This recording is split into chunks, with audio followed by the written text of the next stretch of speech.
We're a manufacturing and material science powerhouse, and material science and manufacturing are critical to all the advanced energy technologies that are under development. Well, our corporations, our academic institutions, and for that matter, our employees and citizens are all accustomed to making things that go into the things that we are accustomed to. So we can be the supplier of advanced energy technologies to the world. Well, actually, there's probably 4 areas that I think Northeast Ohio has distinctive advantage in. One is we are a lighting center of excellence. The light bulb was invented here and refined here over the last 100 years. Secondly, we're one of the leading centers of fuel cell technology development. Third, we are in the middle kind of the nuclear region. Much of the nuclear technologies that were developed in the 20th century were developed within 100 miles of here. And then lastly, we are a major supply chain and innovation center for the wind industry. Well, technologically, it's completely feasible. The challenge will be over the next 10 years to work on improving the technology and maturing the infrastructure investments so that it can become economically competitive. And that's the goal of the project and the efforts that we're taking here in Northeast Ohio.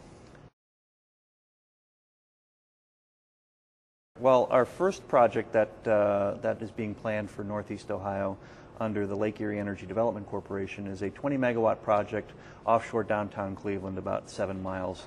There would be 5 turbines, each of 4 megawatts, installed a few miles offshore downtown Cleveland.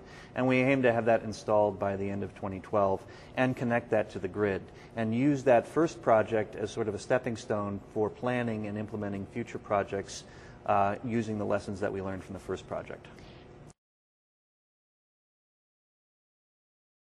Well, offshore wind has a few big advantages over what we call onshore wind.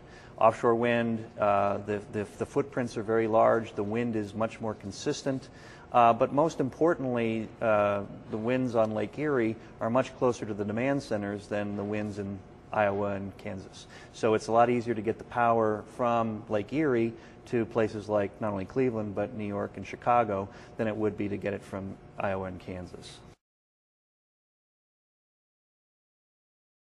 Well, frankly, in the case of the Great Plains, a lot of projects just simply cannot be built. Even though there's ample land and ample wind, they cannot actually physically get the power from A to B.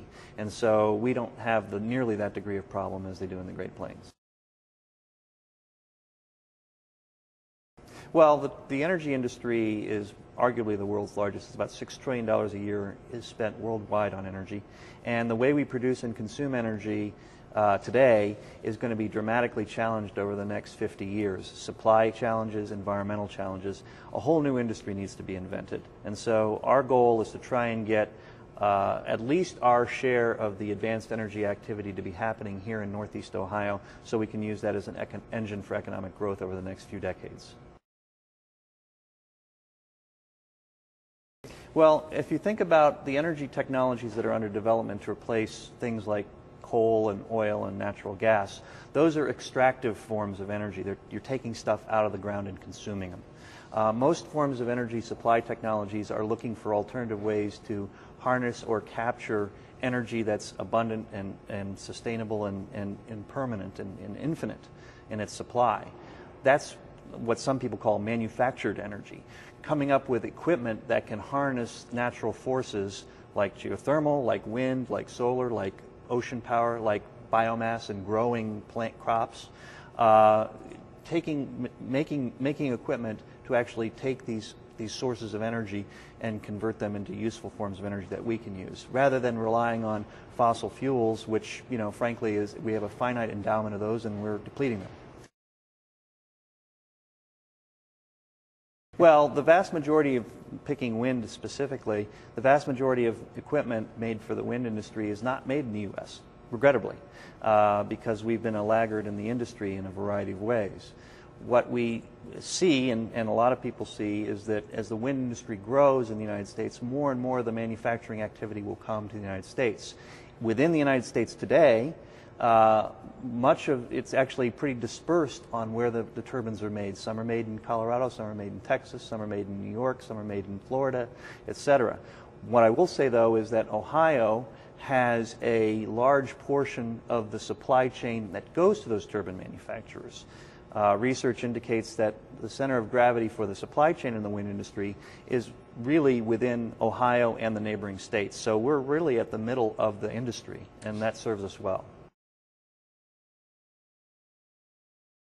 And I am a venture capitalist, I might add, but and the areas that we look for are areas that have distinctive technological advantages. And in the case of Ohio, we're very bullish on investing in technologies that leverage our material science excellence.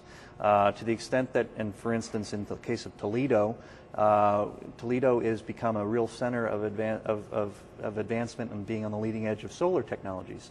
And why is that? It's because of their glass technologies and their film technologies.